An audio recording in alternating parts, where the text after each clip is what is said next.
Hello, everyone, and welcome to a topic I'm so excited to talk about, vibrato. This is going to be a whole vibrato tutorial. I am going to not only tell you exactly how to do vibrato, but give you an exercise that you can do in your practicing that is really straightforward and easy to learn.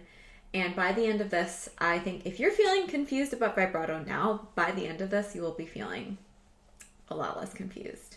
And if you don't, hold me to it. Let me know. And then I can make another video that clears things up. So let's get started with how you do vibrato. And actually, I'm going to start with this age-old myth that you hear that you need to do vibrato with your stomach.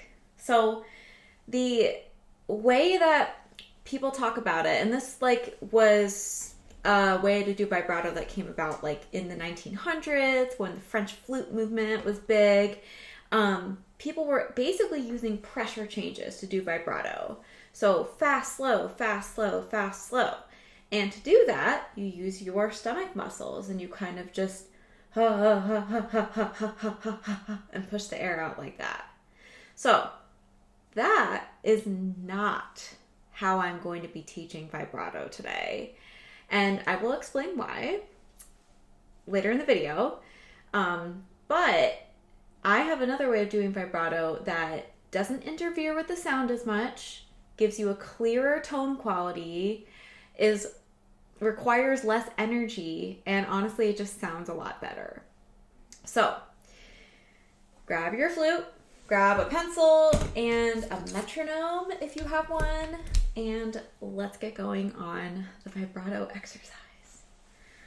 Okay, so the way that I teach vibrato and do vibrato myself, I think is best explained by a pitch bend. So we're going to start just by singing that. I want you to try, you're using your vocal cords to sort of bend the pitch up and down. It doesn't have to sound good. And essentially we're creating this squiggle line. It looks like a sound wave sort of thing, where it goes up, down, up, down, up, down. Theoretically, you could do that with fast, slow, fast, slow, fast, slow, because when you blow faster air into the flute, the pitch goes up, and then when you blow slower air, the pitch goes down. So it's sort of a similar thing, but I'm using my throat, I'm using my vocal cords. It's the same sort of mechanism that happens when we sing. When you sing with vibrato, you're essentially using your vocal cords to bend the pitch. So that's what we're doing on the flute, and it sounds great. Let me demonstrate real quick before we get into the exercise. So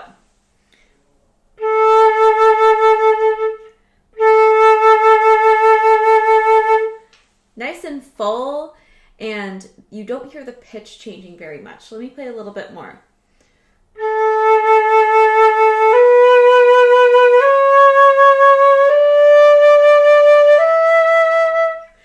Essentially, I am playing with a full supported sound, so I am using my abdominal muscles, but I'm not huffing the air out. Ha, ha, ha, ha, ha, ha, ha.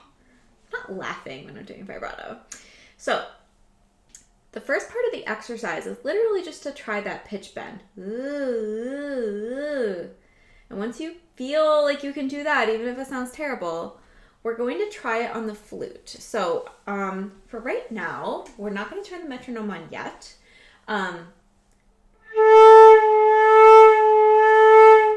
Try to mimic that same movement that you do when you're just singing. Ooh.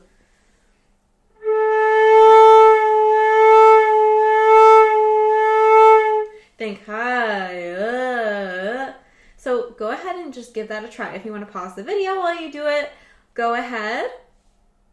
Okay, and I'm going to get into the next part of the exercise. So this part you need your metronome for, and I'm going to set it to a slow tempo. Let's do 50 beats per minute. Okay, and I'm going to start by playing 2 eighth notes. So 1 and 2 and 3 and 4 and those are going to be the beats that I'm singing, those are going to be the tops of my peaks. So it's going to be 1 and 2 and like that. Here we go.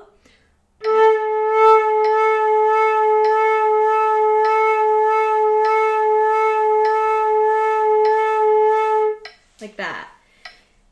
You might find that it's easier on a different pitch, or maybe that low A that I was playing was working for you, but whatever pitch sounds good, stick with that first.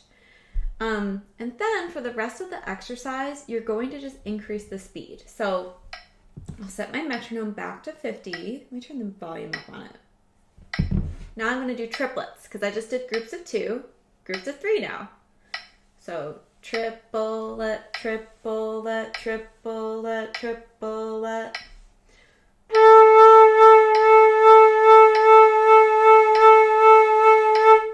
Then I go into 4. So 1 E and a 2 E and a. And then if I want, I can go into groups of 5.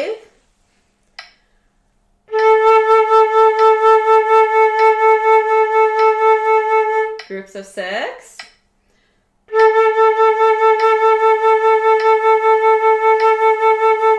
If I want to challenge myself to do 7, I guess I can.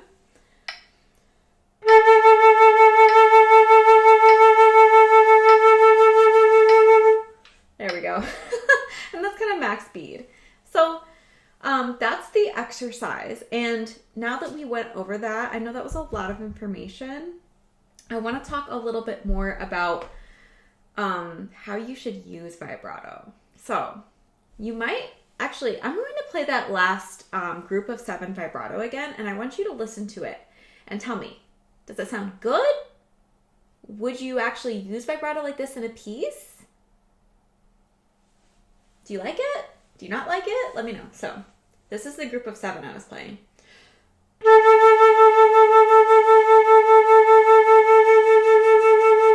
Let me go ahead and put it in a piece now. So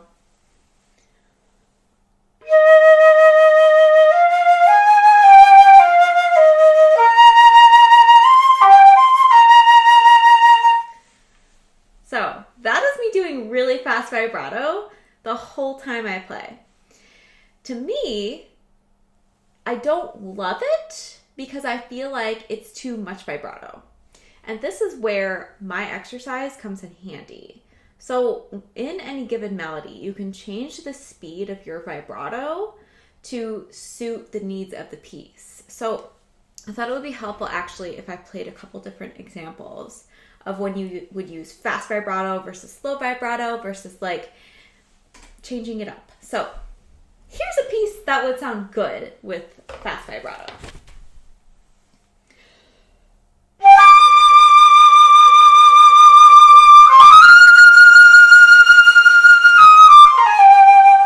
Okay, that's the beginning of the Ue Fantasy, and it's just really bright and energetic, and it's high and just big. So I think fast vibrato sounds good there. Now I'm going to play a different thing.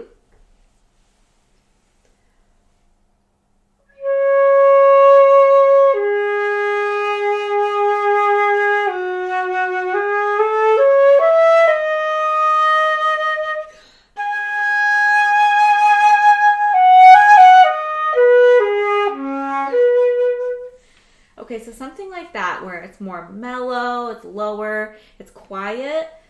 The fast vibrato doesn't work. So for that, I would do slower vibrato and then sometimes no vibrato. You know, sometimes less is more. I really think that if you're somebody that uses vibrato all of the time, it might be time to ask yourself, like, can I use it less? Can I simplify to make it sound more beautiful? Or can I change the speed of it and change up what I'm doing so that there's more diversity in my playing? I feel like there's like that saying less is more. It just rings so true for me because, you know, there are musicians out there, like for example, clarinetists. You guys play gorgeous music without any vibrato at all. It's like you don't need it to sound good. I always say vibrato is the sprinkles on top. Okay, I know I just blew through a whole ton of information there, so let's take a second to take a step back and review.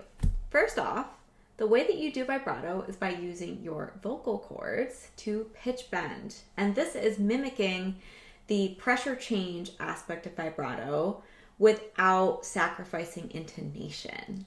So when we do the pitch bend, we can keep the airflow consistent and the pitch just goes high, low, high, low, high, low. So, like that. And then number 2, turn a metronome on to a slow tempo. I did 50 beats per minute in this video, and beat different patterns. So start with 2, 1 and 2 and 3 and like that. Then go to triplets, 3, go to 4, 5, and then 6 or 7 if you want to. If you do a faster tempo than 50, you might not be able to do 6 or 7. 6, 7. I did not plan that. Okay. And then last thing I want to say is if this feels like it's not working for you, that's totally okay. Vibrato is something that I think a lot of us develop naturally with puberty. Like around, I think for me it was like around 7th grade-ish. And it's also just kind of a complicated mechanism. So give yourself time to just think about it. Let this information digest. You can rewatch this video maybe a different day this week and just like see if you have a different perspective. Take some time away from the flute and just think about, okay, how do I like pitch bend? How do I get comfortable doing that? And I think if you get comfortable doing that, you'll be a lot more comfortable with vibrato. And then the last thing I want to say is, I don't want to just undo everything I just said in this video, but vibrato is not the most important thing. Like, if you're really having that much trouble with it, it's gonna be okay. You can still create beautiful music. In fact, I think some flute players use too much vibrato. Like when I was playing that one phrase with the groups of 7s and it was really, really fast. And honestly, if you use too much, it takes away from the music. So just make beautiful music however feels good to you. And then if you feel ready and inspired to add in vibrato later, go for it. But you don't have to add a ton. You could just do a little bit. So that's the end of this video. And if you want more, let me know in the comments what was helpful from this, what was confusing. What do you think of my perspective? Did you like how I taught vibrato? And that is about it. I hope to see you guys soon. My name is Amanda. I am founder of Flute School, private teacher, and I hope to see you around. Bye.